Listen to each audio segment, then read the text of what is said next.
People like you, with no job and a limited education, are not welcome in this household." With those words, my mother-in-law poured scalding water on me. "It's hot. Please stop." I involuntarily screamed, shocked by her bizarre behavior. Pouring boiling water on anyone is inexcusable. Fortunately, I suffered no burns, but it could have been a disaster. I couldn't believe my mother-in-law would resort to such extremes. Moreover, it wasn't me, but my husband who was unemployed. A growing anger towards my mother-in-law's attitude surged within me. Enough is enough. If she's gone this far, I'll do as she wishes. Understood, if you insist, I have no choice. I'll leave this house, I declared. Finally, you're leaving. That makes things easier for me. My mother-in-law expressed joy. Far from being remorseful, I no longer wanted to stay in such a hostile environment. I promptly packed my things and returned to my parents' home. My mother-in-law didn't know that my husband Raffle was unemployed or that I had been supporting the household finances. In fact, since quitting my job, I had started trading stocks and was earning about $30,000 a month. Even if I was driven out of her house, I could still live on my own without any issues. I wouldn't have any qualms being on my own. Even as she came to me in tears, struggling with living expenses, I would never lend a hand. She should regret kicking me out like this. I had married Raffle about 2 years ago. We were from the same university and had been dating since then. Both of us, graduates of the economics department, aspired to work in finance and managed to secure jobs at different brokerage companies after graduation. Despite our busy days, we maintained our relationship. 3 years later, Raffle proposed. "Julia, I will definitely make you happy. Marry me." Believing that I could be happy with Raffle, I accepted. "Yes, I'm looking forward to it." We decided to get married, thinking we could build a happy family together. However, Raffle then dropped an unexpected bomb. "Hey, Julia, would you quit your job and live with me at my parents' house?" "What? I don't mind quitting my job, but we're newlyweds. I'd like to live with just the two of us. I'm just worried about leaving my mother alone. I'll make sure it won't be a burden to you." Raffle's father had passed away when he was in middle school, and since then he had lived with his mother. Being an only child, Raffle was concerned about her. Understanding his feelings, I agreed. "Okay, I'll live with you." 2 weeks later, we moved into Raffle's family home. My mother-in-law, now able to live with Raffle, initially greeted us with a pleased expression. However, as soon as she looked at me, her expression clouded. She stared at me coldly, making it painfully clear that I was not welcomed. "It doesn't matter. You didn't have to come here." I thought I heard my mother-in-law muttering something under her breath, but I couldn't make it out clearly. I smiled and brushed it off. At this point, I began to feel a bit anxious about living with her. However, the day passed without any particular issues. The next morning, I woke up to the sound of my mother-in-law yelling at me. "Are you still sleeping? Hurry up and prepare breakfast." When I looked at the clock by my bed, it was still before dawn, around 4:00 a.m., and it was still dark outside. I was surprised that she would demand breakfast so early. "Why so early? Don't just lay around because you're not working," my mother-in-law scolded me. Still groggy from sleep, I thought it was way too early in the morning, but I couldn't argue back and started preparing breakfast. Even while preparing breakfast, my mother-in-law kept berating me. "Hurry up. Why does it take you so long? You're so slow." After 30 minutes, breakfast was finally ready. "I'm sorry for making you wait." "You finally finished? Can't you make it faster?" My mother-in-law complained again. I wanted to retort that it was physically impossible to do it any faster, but I just smiled and shrugged it off. "What is this? This soup is too salty." "What is it?" "I don't think it's that salty." "What are you saying?" "There's something wrong with my taste. Are you trying to kill me quickly by feeding me such salty meals? I never thought or intended such a thing. What is she talking about, and why is she so harsh on me?" Curious, I mustered the courage to ask my mother-in-law, "Why are you so harsh on me?" "What are you talking about? I don't think I'm being harsh. Or are you trying to make me the bad guy?" "No, that's not what I mean." I was overwhelmed by my mother-in-law's pressure and couldn't talk back. Finish eating, start cleaning. After that, there's laundry to do, so there's no time to rest. Since then, every day I was continually harassed by my mother-in-law, wearing me down both mentally and physically. While I was cleaning, she would say things like, "You missed the dust in the corner." When I was doing laundry, she'd complain there's still a stain. A month after starting to live with her, I felt like I was going to break, so I talked to Raffle about it. "It's about your mother. She's been saying mean things to me every day, and it's hard. Could you please tell her not to say such things?" But Raffle showed no reaction. I was momentarily irritated by Raffle's lack of response, but then I noticed something strange about him. He was pale, as if he had something important to say. "What's wrong? Did something happen?" When I asked, Raffle hesitantly began to speak. "Actually, I've been fired from the company." "What is this, some kind of joke?" I was speechless, unable to comprehend. There was a downsizing at the company, and I got laid off. According to Raffle, due to recent economic downturns, the company's profits had plummeted, leading to unavoidable large-scale layoffs. "So you'll be unemployed from tomorrow."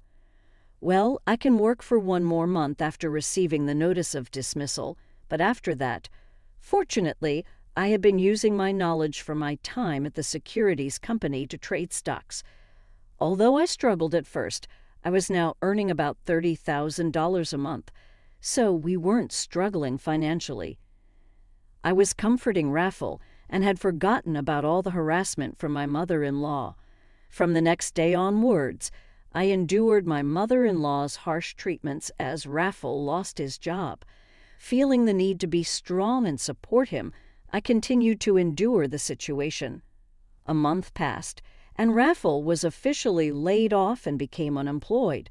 He started looking for a job initially, but gradually he began to spend most of his time at home.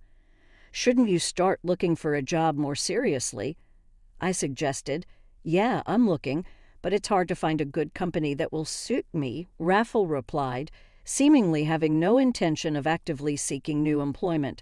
Reluctantly, I continued to support our household.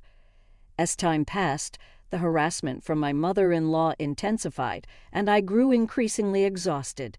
Initially, I thought I had to endure it because Raffle was unemployed, but I no longer felt that way.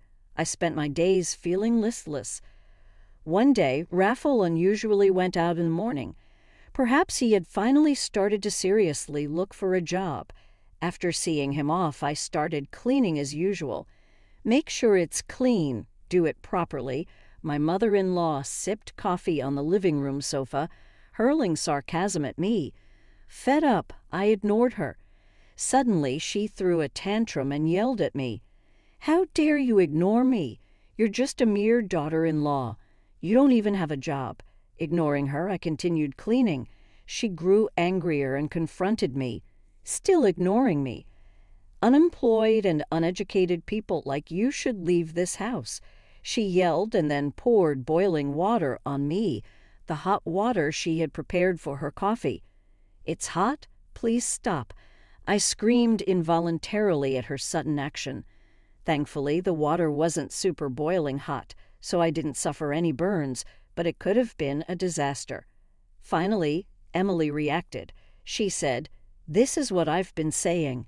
If you're not working, leave this house." She smirked as she spoke. Fed up with her behavior, I had no choice but to agree to her demand. "All right, I'll leave." "Good, that makes things easier. Leave quickly." I quickly packed my things and decided to leave that day. I no longer wanted to spend another second in that house. I left, heading straight to my parents' home. Upon arrival, my parents were surprised by the sudden visit, but welcomed me warmly.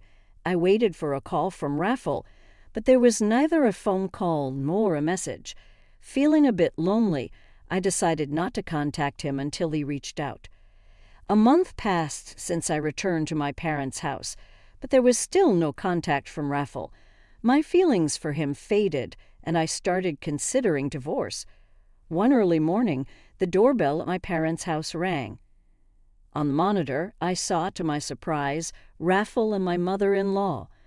What now after all this time? I thought, yes, what can I do for you? I've forgiven you. Now come back home quickly, she yelled through the intercom. Forgiving me? What's she talking about? I appreciated her words, but I hadn't done anything that required forgiveness from her. After telling her that, I ended the intercom call.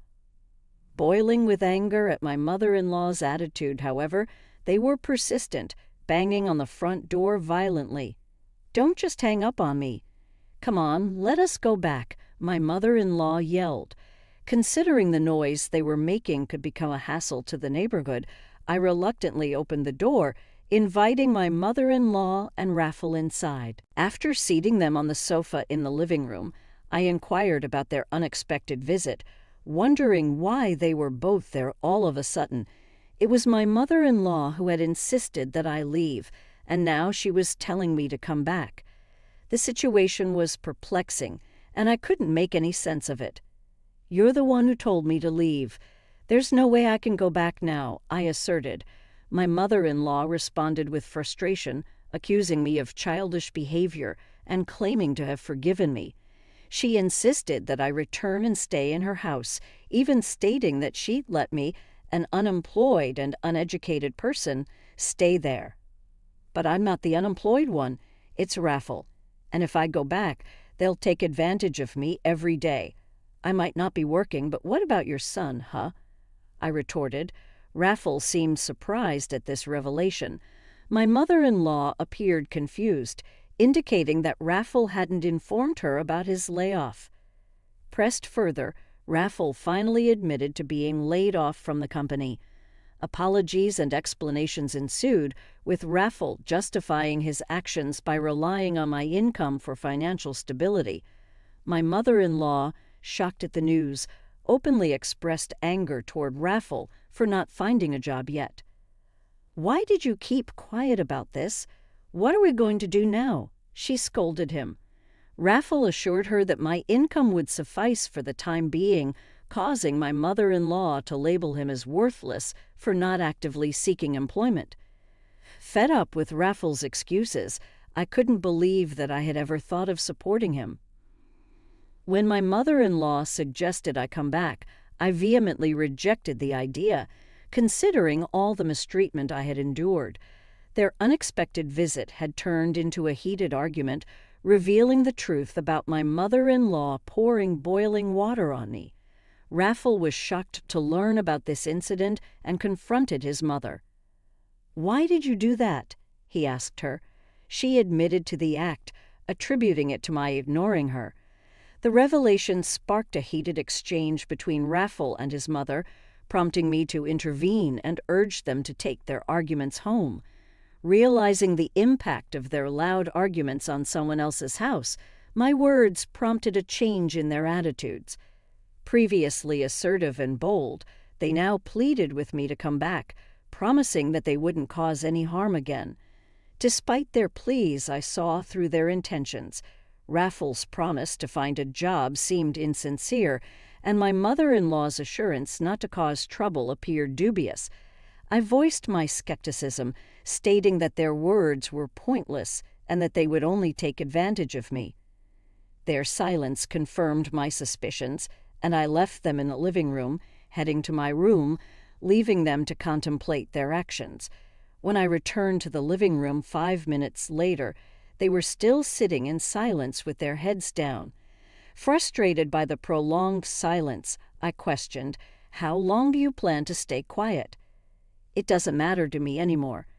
Instead of a response, Raffle signed something. I had handed him a pre-filled divorce form with my name on it. Surprised by the document, Raffle looked utterly confused. I bluntly explained, "Can't you see? It's a divorce form. I'm done with someone who won't find a job and didn't even contact me after I went back to my parents' house." "Don't wait, please. "This is too sudden," Raffle protested. I found his stubbornness irritating, as he seemed oblivious to the fact that his actions were the root cause of our problems. Unmoved, I affirmed, "I've made up my mind. My decision to divorce you won't change no matter what you say." Raffle, still in disbelief, questioned if divorce was too harsh. Coldly, I responded, "I don't think so. It's your fault." I directed the same coldness toward my mother-in-law, who was partly to blame. Resigned to the situation, Raffle signed the divorce form, warning me not to regret it. However, I felt a sense of relief and asserted that the one who might regret it was Raffle. "I'll submit the divorce form. I don't want any compensation.